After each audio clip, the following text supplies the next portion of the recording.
And bringing us on in. I see Temperance coming down the aisle. Come on, Temperance.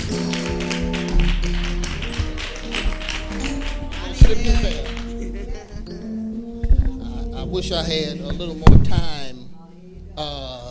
There's a great story about a cat show when you get caught in these spots where a lot of great speakers have got up before you. Make it real tough on you. Make it real tough on you. I don't know how y'all do it. I can't get way up there in 7 minutes and come back down. I can't do it. Y'all had to pull me out of here. So I'm telling you the truth. I'm just going to talk for a few minutes. I told Pastor I have 3 stories and 30 seconds worth of temperance, and I'm going to be out of y'all's way. I'm going to follow David. He said in the, I believe the 19th Psalm, around the 14th verse, he said, "Let the words of my mouth, the meditations of my heart be acceptable in thy sight. O Lord, my strength and my redeemer." Apostle, Pastor, God bless y'all, saints of God. Let's see if I can get 7 minutes. The Bible, I'm going to talk for just 5.5 minutes. The Bible is our roadmap to life. One group calls it the rule and guide to our faith and practice. Some years ago, we were discussing the Bible as the what to do of life, if you will. I was taught back in school in one of those literary courses that anytime you're reading something, if you really want to comprehend it, you have to ask 5 questions about the text. You ask who, what, when, where, and why. It was thought that if you could answer those 5 questions about any text, then you'd at least have a rudimentary understanding of what you're reading. In our discussion of biblical texts, we came to the conclusion that there's a 6th question. It's how. It's how. We're taught that the Bible gives us all the what to do's, but I wish I had time. I could talk about. I'm talking about the text though, Galatians 5:22 and 23. But we felt that the Bible some places leaves out the how.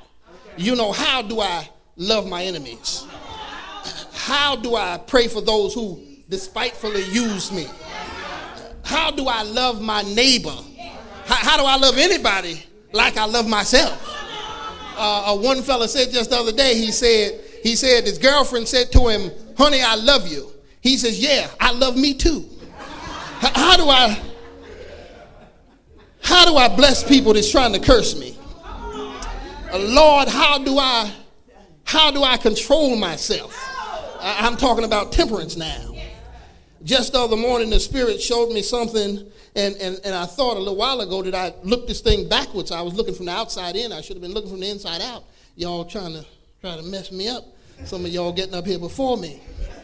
When I looked at these scriptures, as Dr. Marshall would say, when I perused the parameters of the passage, I thought I saw 9 individual fruits, Apostle Baker.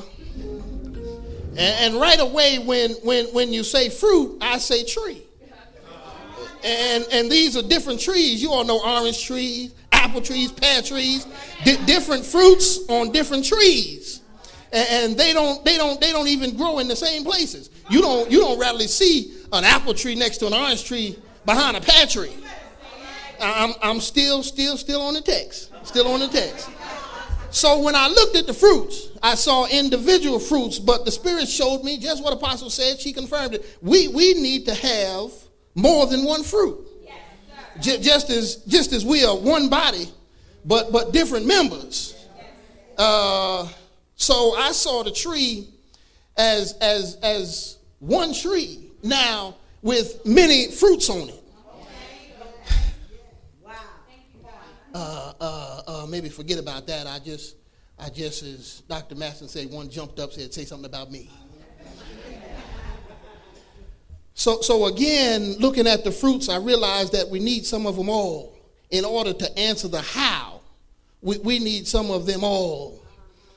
I firmly believe that any man, any woman, any boy, any girl that begins to try and be a Christian seriously, I'm talking about Christ-like, you must first come to the understanding that none of this, not the preaching in the pulpit, not the plunging of the toilets, or anything in between, not the nursing home, not feeding Benny out on the street, none of it has anything to do with us.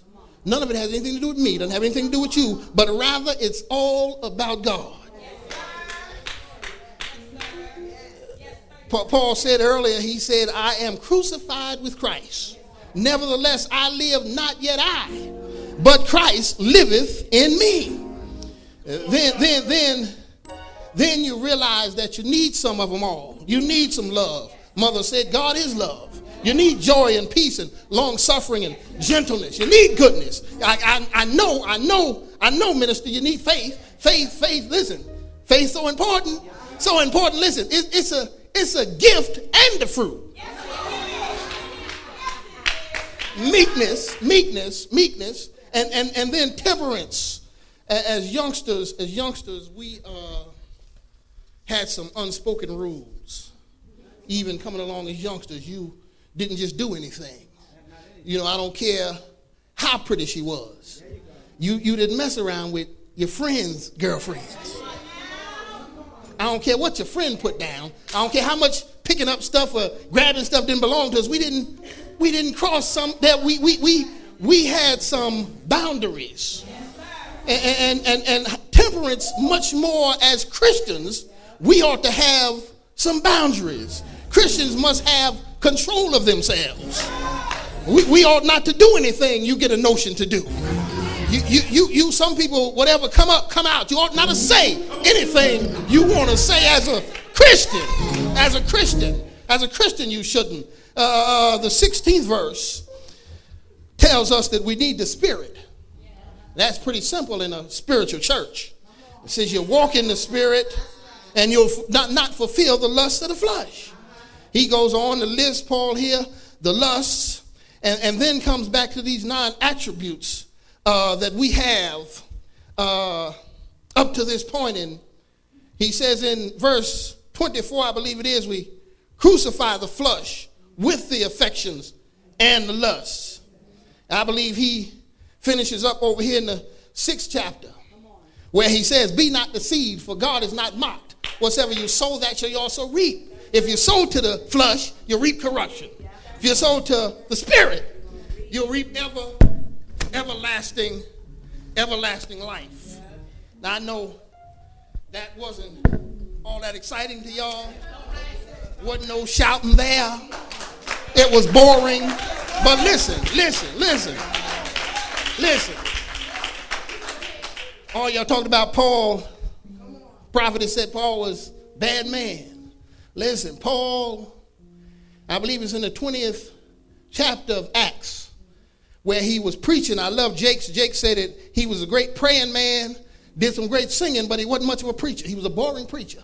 Preached so boring that Eutychus, I believe his name was, fell asleep while he was preaching, fell out the window, dead. He wasn't exciting, but he was anointed enough to go down there, raise him from the dead, and come back up and keep preaching. You got to have some self-control. Paul, all that he did, Paul said in Corinthians, I believe it's the 9th chapter, and the 27th verse, he said, I keep under my body, bring it into subjection, lest that by any means, after I preach, what he said was, no matter what I've done, if I don't have some control of myself,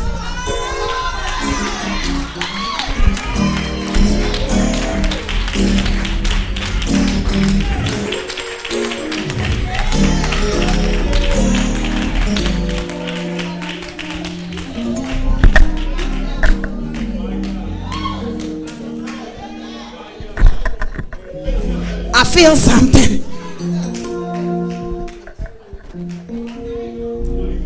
You felt that, didn't you, Sister Angie? I know you did.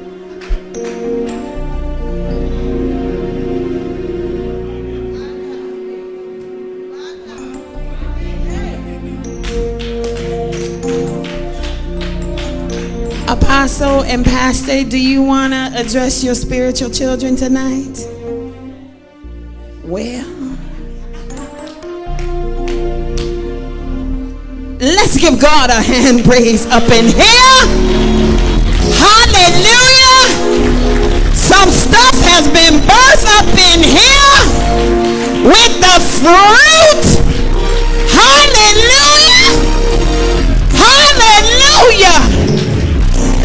Oh God, we thank you.